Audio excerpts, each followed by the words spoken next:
Hi, I'm Mary Beth Keane, the author of Ask Again Yes, which is published by Scribner Books.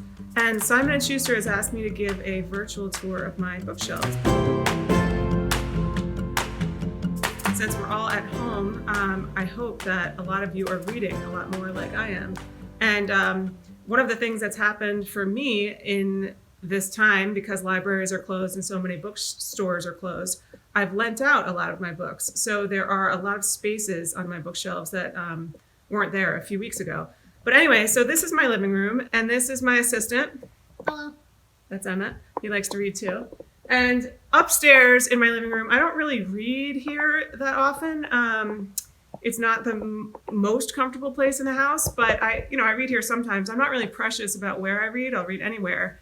But in terms of what books I keep up here, these are the ones that usually I would never lend because I don't want to ever risk not getting them back. So a couple of my favorites up here.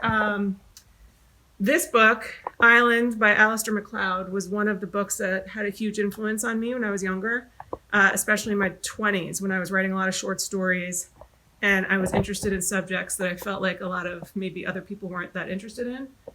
What else? We have Alice Munro, Karen Russell, Peter Carey, Margaret Atwood, Anne Patchett, one of my favorite writers of all time.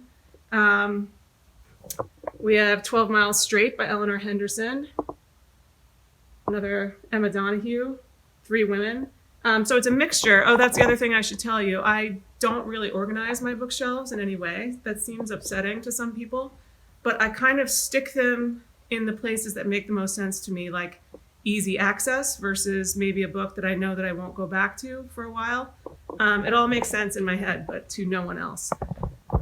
Here is another bookshelf, sort of also the most protected books in my collection. We have all of Seamus Heaney's poetry up top, some of the other poets.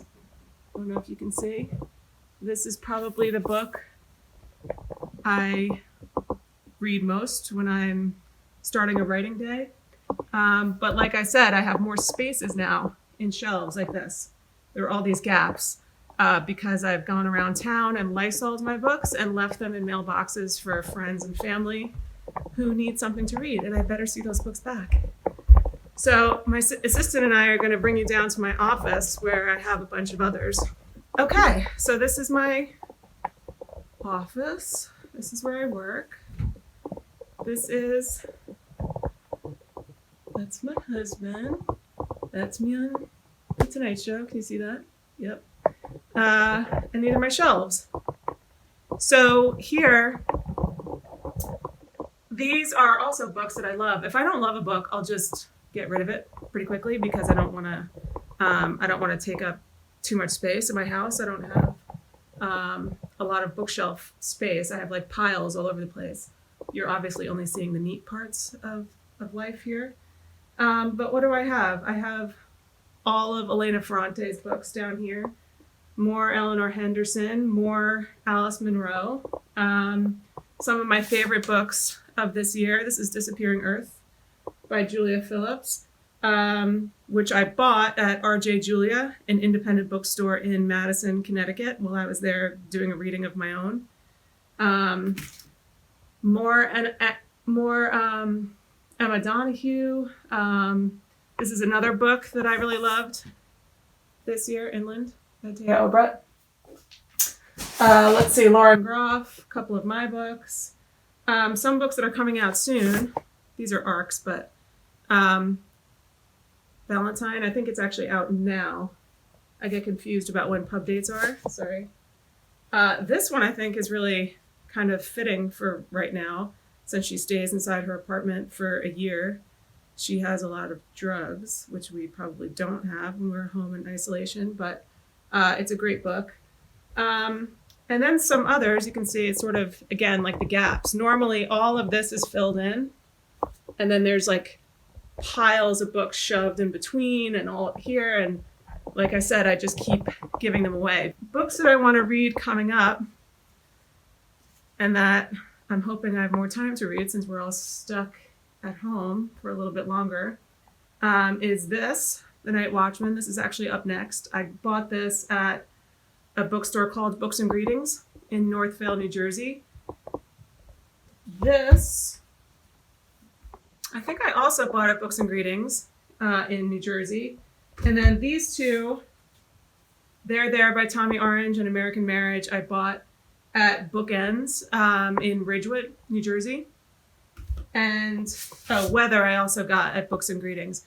So I like to buy at independent bookstores as often as I can because I think that they're such a valuable part of our communities and part of the publishing world, I guess.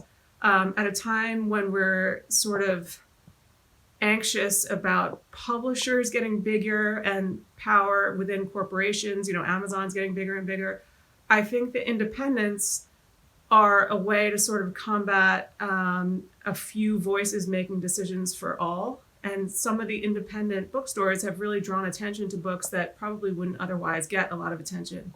And as a writer, I really appreciate that. But as part of our community, I think bookstores really make a town richer, not in a financial sense, but in a place where culture happens, where you can meet like-minded people who are interested in reading.